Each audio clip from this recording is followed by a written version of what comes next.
The phone's ring sliced through the 3:12 a.m. stillness like a knife, waking Jack Harper. His heart pounded as he opened his eyes to glare at the lit screen. Cold storage temp alert, 49 degrees Fahrenheit. Critical level. A chill coursed through him, twisting his stomach. He jumped out of bed, slippers abandoned, and padded barefoot down the stairs, out the back door, and through wet grass to the small warehouse concealed behind the oak trees on his property. To Marjorie Hensley and her flock of HOA loyalists, it was just an over-romanticized shed. But to Jack, it was an officially sanctioned emergency stockpiling facility, and if it didn't work, people died.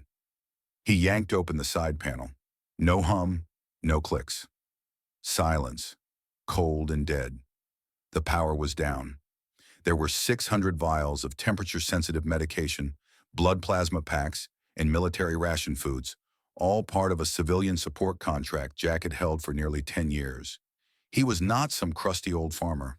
Jack was a seasoned Army logistics officer who had converted his previously peaceful acreage into a lifeline after a hurricane destroyed rural warehouses 10 years before.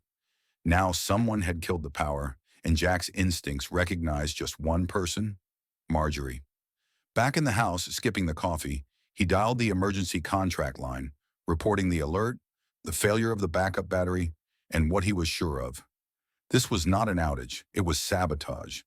The dispatcher hesitated. "Any signs of tampering?" Jack hesitated. "No cut wires, no visible damage. But someone with access to the HOA breaker did this." He clenched his teeth. Marjorie Hensley. Just a week ago, at a neighborhood association meeting, she had launched into a tirade about non-conforming buildings, sneering in the general direction of his depot and barn. Her tirade about suburban aesthetics was a thinly disguised threat. It wasn't a complaint, it was a fixation, the kind that seethes up inside people who will not tolerate autonomy. By dawn, Jack was already sitting outside the HOA clubhouse, coffee cup clutched in his hand, steam curling. When Marjorie's huge SUV stopped, he blocked her path unwavering. She honked the horn. He did not move. She emerged smirking in a neon-colored jogging suit, her grin aglow. "Did you cut power to my storage building?" Jack asked gruffly. She blinked and then grinned more broadly. "That industrial freezer pretending to be a shed? Non-compliant. Had our contractor turned it off yesterday. Honestly, should have done it years ago." "What's in there? Frozen squirrels?" Steele made Jack's voice. "Emergency reserve, state-licensed plasma, vaccine, rations. You could have endangered lives." She laughed, long and loudly enough to appall two board members next to her. "Play action film star, Jack. It's a shed that contains a refrigerator. You can't do business in here. Regulation 3.6C, you're going to need forms." Jack moved forward. "You closed a state-approved depot. That is not a code enforcement violation. That's a felony." She rolled her eyes. "You think I'm scared of imaginary rules? I did my research on the zoning." His voice dropped. "Good. You just received a red-level response. Think I'm bluffing? Keep watching." She elbowed past him, tote bag jouncing, nearly over the bulletin board. A flyer for her beautification gala fluttered to Jack's feet. Back home, Jack combed through internal camera footage. No break-in. But the main power had been cut at the HOA's external box. Zooming in, he froze. A perfect shot, Marjorie arms crossed and smirking, watching as an electrician flipped the breaker. He snapped a screenshot and sent it straight to the emergency coordinator. 1 minute later, his phone rang. "We're escalating this. Possible mobilization. Sit tight." By noon, news vans were parked along the perimeter of the neighborhood. Marjorie, ever the hanger-on for attention, emerged in full makeup and peacock scarf, putting her spin on the action for the television cameras. "We're keeping our community clean and compliant," she declared sweetly. "Some folks think they're above the law, but we all signed the same charter." Jack said nothing, letting the facts talk. A black SUV arrived an hour later.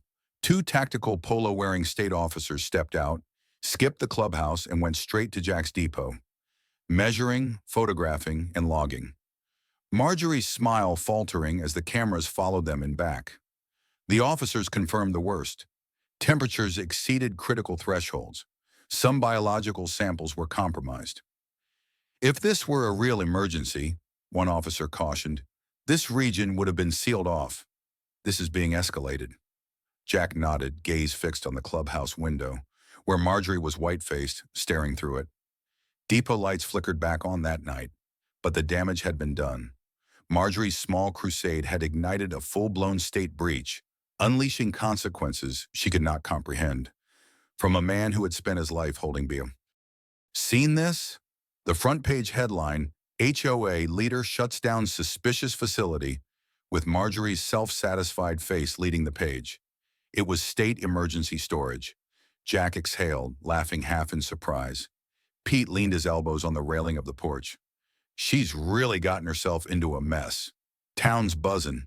Sheriff's phone's ringing nonstop. Folks want her out. Jack nodded, already formulating a plan. This wasn't about restoring power. It was about making her pay for threatening lives. Marjorie struck again, this time by filling mailboxes with pamphlets called The Truth About the Illegal Shed, screaming wild accusations of code violations, noise complaints, and, ridiculously, militia-grade firepower. It was a smear campaign designed to intimidate the neighborhood and drive Jack out. But she grossly underestimated her audience. Neighbors Jack had helped out during storms, fixed roofs for, or borrowed generators from. They knew him. Her stories lacked credibility. Jack didn't bother to print up flyers in response. He rounded up state contracts, authorization forms, maintenance records, and archived HOA meeting videos, where Marjorie had never complained once to the depot's presence. He bundled it all into an envelope and handed it over to the state officials. "Keep it clean," he said. "Let facts speak louder than she ever could." The following day, State Department of Civil Infrastructure officials arrived. They called at the depot and questioned residents. Neighborhood neighbors weren't diplomatic, discussing Marjorie's fabrications, violations of civic trust, even her strange rant about fish embryos. Her credibility disintegrated rapidly. Jack worked discreetly to repair a generator in the background as the agents discredited Marjorie's dishonesty. Soon enough, a state-mandated cease-and-desist letter dropped on the HOA with a public hearing notice. The goal, to investigate Marjorie's finances, management, and abuse of power. The notice was posted on the community board and drew a curious crowd. Even the keep-off-grass contingent paused to read it. Marjorie, wearing a lavender dress, tried to pull it down. Jack simply retacked it, unfazed. Their gazes met, hers burning with rage, his firm with purpose. Later that evening, she posted a social media video, voice shaky, spin collapsing. The golden glow of depot lights at Jack's house seemed like poetic justice. A low growl awakened Jack on the evening of the hearing, though. There was smoke from the depot. Someone had dumped a burning rag on the mulch. The rain soaked by type, so there weren't any real flames, but surely arson. The video recorded only black silhouettes, no faces, but Jack recognized desperation when he saw it. He called the fire department. Investigators collected evidence, testifying to revenge. At the courthouse hearing, the courtroom was packed. Marjorie, white-faced and flanked by attorneys, would not look in Jack's direction. The evidence came in waves, the blackout, her smear leaflets, false police reports, the fire, and the video of her smiling as the electrician cut power. It shocked the room. The neighbor's testimony came pouring in. Fines, threats, misuse of authority. The judge suspended Marjorie on the spot, imposed hefty fines, and called for the HOA board to be disbanded. He referred her case to the district attorney for fraud and obstruction. She left the building with her bag clutched in her hand, defeated and demoralized. News trucks converged outside, but Jack ignored them. His service dog Scout stayed by his side as always. The community came together. Casseroles, rumors, a new advisory board. Marjorie's home was listed for sale.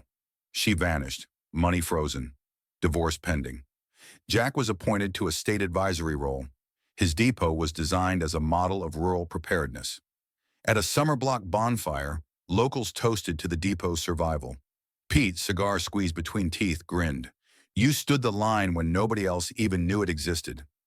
Jack nodded, iced tea in his hand, a peace settling deep, not from the victory, but from dignity won, a community reborn.